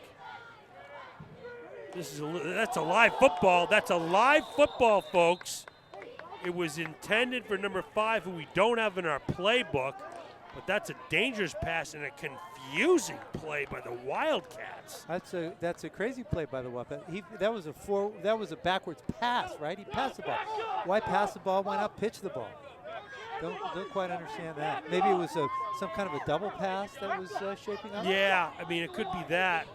Some tomfoolery or trickery with 9 minutes left in the contest that you're down 18-13, you're 2-6 in the year. It did backfire. Lost 8 yards on the play. So here's that sweep again. A nice tackle right there by 50. Yeah, Ben Currico, and Currico is having a game. He got him right by the heels. Did Roberts, who was going to go for a good another 7-8 yards. He had the hole, and Curcio made a kind of a desperate lunge at his ankle, and he got him down. So here's a big 3rd and 14. Run pass option, he's going to run it. He zigs and zags and can't zoom. Goes Andrew Sullivan, and that's a big stop for your Spy Ponders as we come up on 8 minutes left in the contest. And Elijah Woods will be back to receive the punt. I tell you, the Ponders have a chance to take control of this ball game with 7:53 on the clock. They're going to have good field position here. It's time to get that winning instinct to kick in the fourth quarter. So how many timeouts do the Wildcats have left? I believe they have 3 left. So they have 3 left. They can stop the clock only 3 times. Don't touch that. Gosh, don't touch that. So it'll settle nicely at about the 39. That's where the Spy Ponders will take over 1st and 10. So Rob, not factoring in the timeouts, you got to figure a couple of first downs here, and you're putting some heavy pressure on the Wildcats. Absolutely. And, the Ponders haven't found themselves in this position in the fourth quarter yet, and this is the kill zone. It's going to be interesting to see how they respond. It's going to be interesting to see what they do. Again, I believe what the defense has been giving them is the play over the top. And that's what they capitalize, although we have a deep safety playing deep center field on this play. So here's Pickett in motion. They give it to him. They've had success with this play. Pickett cuts it up, and he gets a good 4 or 5 yards. And I'll tell you, Pickett's looked good running the ball tonight. He does, and that's been a nice add. Dollars to Donuts, the Ponders have been practicing that all week long. It's paid off, that little inside reverse. And Pickett did a nice job also staying in bounds on that play, keeping the clock rolling. So the clock rolls. We're under 7 minutes left in the contest now. Spy Ponders with a manageable 2nd and a long 3 or short 4. Hey, let's go, Gray!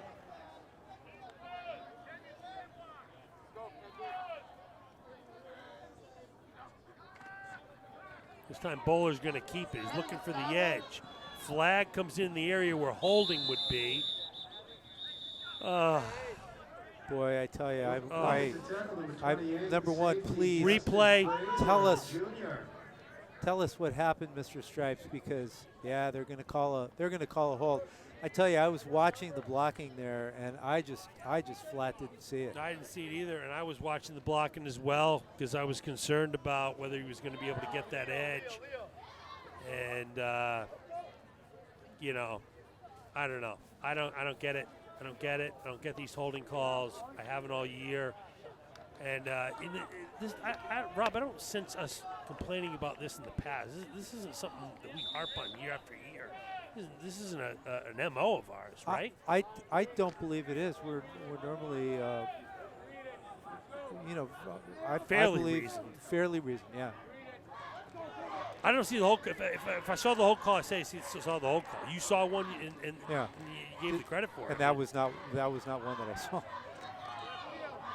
So over the right-hand side this time goes Nascimento, and Rob, it's just a massive, massive call. I mean, it. Well, what do you call the penalties? Well, the drive killers. The drive killers. The penalties are drive killers, and in an 18-13 game, it could be a game killer. Yep. Okay. So we're gonna move on past this, but my thought is on a holding call like this with 6 minutes left in an 18-13 game, there better be holding, and I mean holding, where a guy got dragged to the ground and he couldn't make the tackle because he was held. There's just no way that happened on that play. But everybody's got to move on. The players got to move on. The coaches got to move on. The officials got to move on. And so we're going to move on. It's 3rd and 14. Here's Bowler, a little run pass option. He throws it intended for Pickett, throws over his head. That's going to stop the clock with 5:30 left in the game. And Rob, even though it was 3rd and 14, you're a little surprised that they throw the ball there to stop it. That ends up stopping the clock. Yeah, I'm a little surprised. And had he caught it, he still would have been 7 or 8 yards short of a first down. It was kind of a medium range pass. So you would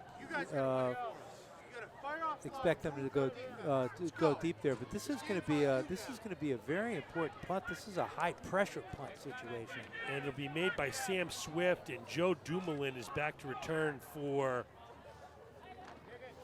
the Wildcats.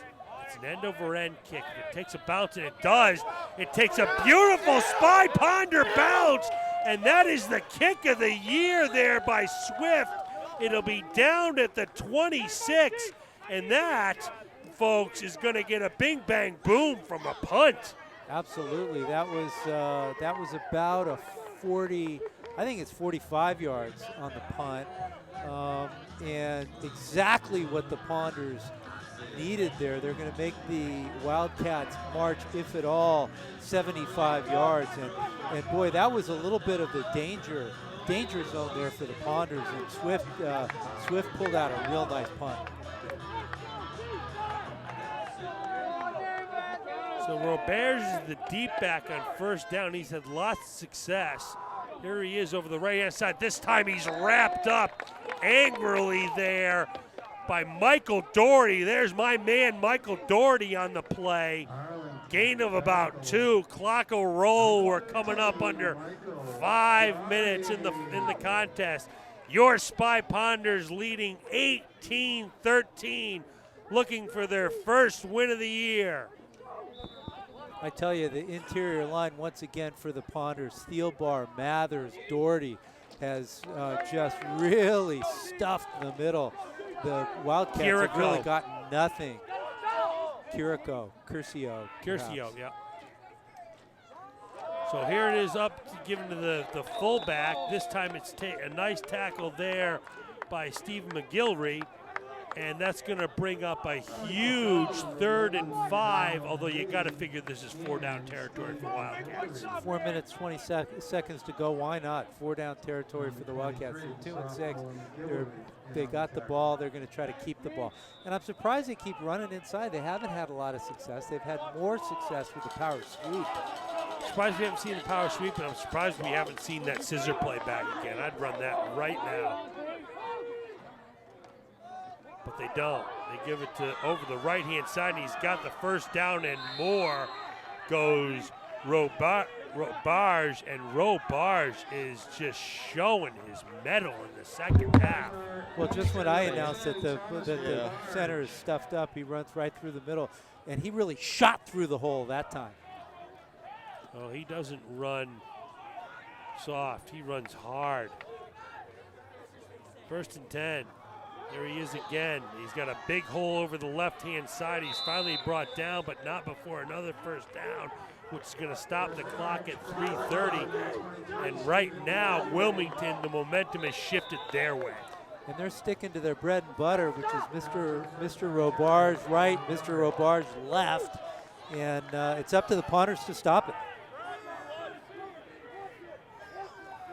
There's Robarge over the right-hand side. This time it says, the Spy Ponders say, not this time, Mr. Robarge. And Jacob Marini was the first to meet him. Look at this hit. Bang! Big hit Bad by intent by Marini. Bad intent, and he comes up and he's pumping his fist. Clock rolls coming up on 2:50 left in the game. Wilmington needs a touchdown. Here's that sweep. This time he's upended by Colin Curran. A big play by Colin Curran, who comes up and pounds his chest as if to say, mine, oh mine.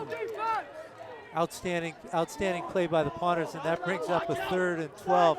And the Wildcats have been dangerous on these 3rd and long situations, so the punters aren't out of the woods yet. They've been dangerous inside. They've been dangerous outside. They've been dangerous with quarterback runs. They've even thrown the ball on 3rd and long. Playbook wide open here. Let's see if they give it to Robarge. He's been the second half spark. It is Robarge on a sweep. He's going to throw it back to the quarterback, who's open, but he overthrows him. It was almost picked off by Nascimento, and if he picked it off, he was going for 6. Oh, Nascimento was upset with himself for not picking it off, but I tell you, it looked when the ball was thrown as if the quarterback was going to be open. Nascimento closed on the play really quickly. He read it. Good for him. There was a split second there where I thought we were going to see our hearts broken. Yes, it fooled some of the Spy Ponders. It didn't fool us up here in the booth. We kind of saw it coming, but a nice little, here's the play of the game. 4th and 12 for Wilmington. 3-step drop, it's thrown into coverage, it's picked off! It's picked off! James Bradley Jr. picks off the ball and gives the Spy Ponders a first down at the 20. Andrew Sullivan threw up a duck into triple coverage, and it was picked off. 150 left in the contest. Yeah, Sullivan did what he had to do. It was 4th down. He had to unload it. He threw it high, and Bradley was there. Bradley might have knocked it down, but who can blame a safety for wanting the interception? And now the Ponders have the ball at the 22-yard line. They've got to take care of it for 1 minute and 50 seconds. And the Wildcats have, by my count, 3 chances to save the ball. So, Scott, by my count, I think that if the Wildcats get a 3-and-out and stop the clock twice, they could still have a chance to get the ball back with field position. This ball game is not over yet. 1st and 10 for the Spy Ponders. A first down would salt the game away. Here's that play over the left-hand side that's gotten yardage all night long. And it does again for Matt Pickett, a senior, over the left-hand side. And Wilmington calls a timeout. Rob, you think they have how many timeouts left? I think they have 2 timeouts left. After this one? After this one. So they have 2 more times to stop the clock. We have 1:40 left. Let's set the stage for you, folks. Our Spy Ponders lead 18-13. They're 0-8 in the year. Wilmington 2-6. 1:41 left in the second half. What's the scoring been, Rob? From the top? from the second half. In the second half, Robarge made a 5-yard run to make it 13-12 Wilmington, and then the punters came right back with a 53-yard strike from Bowler to Doherty. That decision to go for 1 or 2 may yet loom large in this ball game. The 2-point conversion failed, 18-13, which is where we stand right now. So a touchdown by Wilmington would essentially, in all essence, win the ball game here. On the flip side, a first down by the Spy Ponders would essentially, for all intents and purposes, end the ball game. Yeah, they can stop the ball 2 more times. So if we run 2 plays to get the first down, then we can take a knee for 3 more. So the Spy Ponders, it would look like, are 7 yards away from their first win of the season as they sprint back on the field after getting the instructions from Mr. Positivity, Coach Ryan Gendron. 2nd and 7. There's a blitz, a flag on the play, so that'll be offsides on Wilmington, which will set up a 2nd and short, probably about 2nd and 2 or 3. And Rob, if you're the Spy Ponders, it's got to be John Nascimento Jr. here carrying the football. Is there anyone else you trust? And carrying it with 2 hands. Or Matt Pickett on the inside reverse, but I'm tempted to go. And the other thing is, with the snap problems that they've had, I want to see Adam Bowler under center on this play. Well, that's not something that they do very often. Not something, as you mentioned earlier in the year, many teams do often. Wilmington is one of the few we've seen literally in years that takes most of their plays under center. And it looks like they are not going to take it under No, center. I don't think they are. I don't think that's what they do. And I'm assuming this is a timeout against Arlington here. They're not going to signal, are they? Well, why would they? That would help us out. Well, did it look like they signaled Wilmington? Why would Wilmington want to stop the clock there? Wilmington's not going to stop the clock. It's got to be a timeout in Arlington. And not to get too all over these officials, but they just are not very. The one thing they just aren't. This is a fact. They're not very friendly to the crowds or the press box. They're not letting us know who's calling timeouts. Not letting us know what the penalty is. They're not being demonstrative in their calls. And we've seen officials here that are just the opposite. They're very friendly to the crowd, very friendly to the press box, letting everybody know what's going on. And after all, it's these people are here watching the game for a reason. They're not here just to have fun. They're here to find out what's enjoy going on. the cold. Enjoy 38-degree weather on a Friday night at 10 o'clock. Yeah. So we got some Who going on. Well, let's hope this isn't a Who concert here at the end, which would be craziness. Remember the Who concert in Cincinnati in '76? Is that right? Google it. You were there? No. Oh, okay. No. It's not a happy day. You really don't know about the Who concert in 1976? I do not. I'm letting my imagination run wild, though. Free seating. Free seating. Got out of hand. I'll let you, then you can figure out the rest. We'll Google it, right. So 2nd and a long 2 for the Spy Ponders, who need a first down to salt away their first victory of the season. 1:25 left in the contest. Bowler barks out the signals. Here's Pickett in motion. It's a high snap again. Bowler's going to keep it. He goes over the right-hand side. He falls forward, close to the first down. Let's see if they give it to him. If they give it to him, he's got it. There are those sticks moving. And that's the best scene. That's the best thing I've seen all season long is those sticks moving in an Arlington. First down.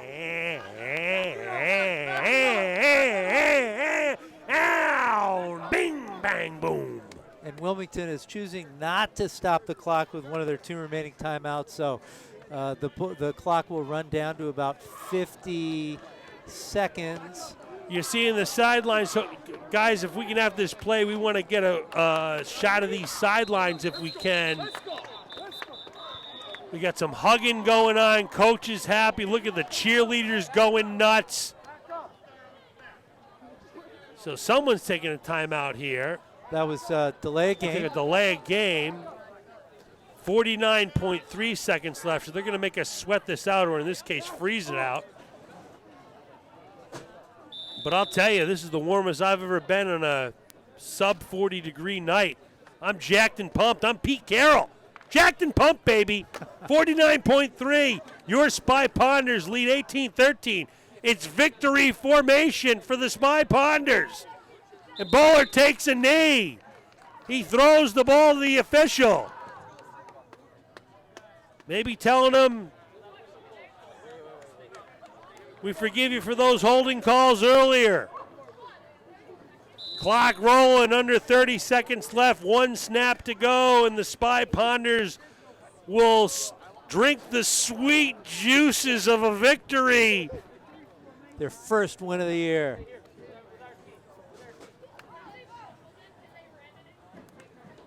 And there it is, folks, as the clock winds down. The Arlington Spy Ponders get their first victory of the season. The final score here, the Spy Ponders 18 and the Wilmington Wildcats 13. And the Spy Ponders spill out of the field in jubilation. Great win by the Spy Ponders, 18-13. It was a hard-fought game from the very first snap. Both teams had their chances. Turnovers were decisive. Two interceptions, 2 fumble recoveries by the Spy Ponders, 1 fumble recovery by the Wilmington Wildcats. I'll recap the scoring, Scott. The Arlington began the game, got on the scoreboard first, a 32-yard pass play from Bowler to Ilunisi, who came up big early. The PAT was blocked. That made it 6-0 with 3:55 in the first. Then we had the Wilmington Wildcats coming right back with a 34-yard run. Jacob Marino, 9:23 to go in the second. They got the extra point, made it 7-6. Arlington responded with a 10-yard pass play from Bowler to Mr. Cully Curran. The 2-point conversion did not be converted, and that made the score 12-7 at halftime. The Wildcats opened the scoring in the second half. Robarge with a 5-yard run made it 13-12, and then Bowler to Doherty, a 53-yard conversion with a final score of the game to make it 18-13, and that was the winning margin of victory. It sure was the winning margin of victory, and it's time for us, Rob, to give out our ACMI players of the game. I think there's really no question for the Wilmington Wildcats. It's running back Thomas Robarge. He was fantastic tonight, running for well over 100 yards. And so I'm going to give you first choice at your ACMI player of the game. Well, I've got to call Cully Curran. Just say his name one more time. And what a big game, his first game back, and did it really on both sides of the ball. Big game for him, got in the end zone, made big stops. So I'm going to call Curran. Yeah, you stole my call there, Pards. I got to tell you, what a game by Curran. The game really turned when he.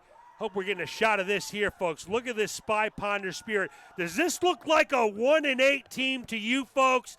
Does this look like a 1-8 team to you, folks? It doesn't to me. This looks like a team who's got a win under their belt. The future's bright, and things are looking up. And back to our player of the game. No doubt it's Cully Curran. I thought the game turned when he was zigging and zagging and zooming into the end zone in the first half. So there you have it. There you have it. The player of the game. We agree on something. We disagree on the nickel. We disagree on the 2-point conversion. We agree on the player of the game. Well, I don't get my player of the game. Oh, I thought you were gonna. Well, you were stole gonna agree. mine, but I did. Well, you gave me first choice. Yeah, I give you first choice, but I still get a choice now, don't I? Just because I've been going crazy tonight on the officials and going a little bit bonkers, I still get a choice, don't I? You get a choice. Make your choice. I'll make a choice, and I think I can make a very nice choice, and my choice has absolutely got to be my man, Michael Doherty. Did you think I was going anywhere else with that, partner? Did you think I'd go anywhere else other than Michael Doherty? What a play in the second half by Doherty, splitting that seam. He was that was your man. Was that the second half? I think that was the first half. Second half down here. Touchdown. The touchdown. Michael Doherty. Was that Michael Doherty? Oh, Michael Doherty. Wow. Am I correct? Oh, 53 yards from from Bowler to Doherty. Yeah. That won him your player of the game right there. I thought you were talking about the seam in the first. Are you still down in North position. Carolina chipping putting? What's going on here, Coach? Professor. We're good. That was a good call by you. So we have Curran and Doherty with the players of the game. Players of the game. And so what we're going to do here is we're going to take a little bit of a minute here and hope to have some interviews with the players, with some of the players, and hopefully with Coach Gendron. So we'll be back right after this. And we're back. And I'm lucky to have with me my ACMI player of the game, my main man, Michael Doherty. Michael, congratulations on your first win. Tell me how it feels. Oh, it feels amazing. I've waited at least 10 weeks for this. It's been so long. I've worked so hard every single practice, every single time. We deserved it. You sure did deserve it. Tell us about the big play with the seam pass down the middle. Oh, that was great. We just sent the guy in motion, so I was by myself. I released outside, and the corner just wasn't paying attention to me. I was gone. They had a kid trying to follow me, but I was wide open, took it, and went all the way home. Well, you sure showed the Arlington spirit today. Congratulations on your first win, and we'll see you back on Thanksgiving Day. All right, thank you. Awesome. Have a great day. I'm here with James Bradley, Senior. James, congratulations on your first win. Tell us about the practice leading up to this win. Everyone was there working their hardest, and, it really paid off when it came down to it, and we got the win. You got the win. Tell us about what was talked about at halftime. What were the adjustments made that allowed you to come out in the second half and get the big win? First few games, we didn't show up in the first half, and we've been a second half team the whole year, and we just had to continue that, and we did, and we got the win. Which was huge. It's a great win. Congratulations, and we'll see you back on Thanksgiving Day. Thank you. Awesome. I'm here with John Nascimento, a junior, and John, you've been a big spark in the second half of the season. What do you attribute that to? My great line. They kept holding their blocks, driving people down. I couldn't do well with them. So your line has done a great job. Tell us a little bit about how it's been to struggle through and finally break out at the end with a big win tonight. It felt great. First win of the season. We're going to keep eating, keep winning games till the end of the season. So looking forward to a big game on Thanksgiving and looking for momentum.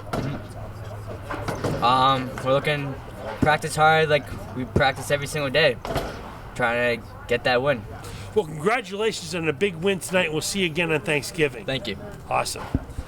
And we're back with Adam L. Yunsi. And Adam, first off, I have to apologize for myself and for my partner, Rob Anthony. We've been mispronouncing your name all year long, but there was no way to miss you on the field tonight. Yeah. You were everywhere. Tell us about tonight's game. It was fun. I dedicated to practice, and the coach is working us harder all the time in practice. We never slowed down. Always kept working harder every time. So tonight, things kind of fell your way. Tell us about the big jump ball in the end zone. I don't know. I just tried fixing my eyes on the ball. Just tried to do whatever I could. Make sure we can get the dub tonight. Well, it was a big play. It was a key play in the ball game. Tell us a little bit about the week leading up to the game in practice. Just like every other week, we work as hard as we can every week. We're always hitting. We're always running hard. We're always conditioning was always really hard, always pushing each other to the best. Well, you had a wonderful game tonight. Super job. We won't be forgetting your name ever again. Congratulations. We'll see you Thanksgiving. Thank you. Good night. And we're back with ACMI Player of the Game, Colin Curran. Cully, what a way to come back. Tell us how it felt to be out there tonight. Felt great to be back with my teammates. Couldn't wish for anything more for the seniors. That's awesome. Tell us about making the big plays, especially the play down here in the end zone where you caught the ball, you had to make a couple moves to get in. Yeah, we run these plays, we've repped them all the time in practice, and we haven't had much go right for us this season, but thanks to the senior leadership, we just keep grinding, and we just keep working at practice, and at time, great throw by the quarterback, and I made a move and got in. So you talk about the seniors and their leadership. So tell me a little bit more about what that's been like, the seniors and the coaching at practice all year long. The energy level is always high. It stays high, it's always high.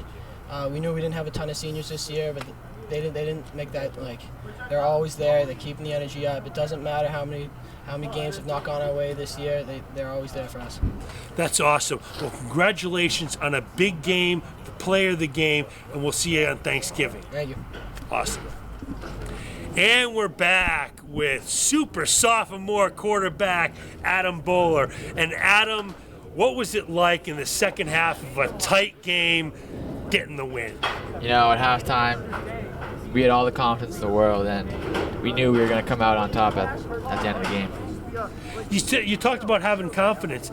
How do you get confidence coming into a game like this on a chilly night when you haven't gotten a win yet? Where does that confidence come from? Well, it all started with the first play of the game, the kickoff. We recovered that fumble, and right then the whole sideline knew that it was going to be a good one.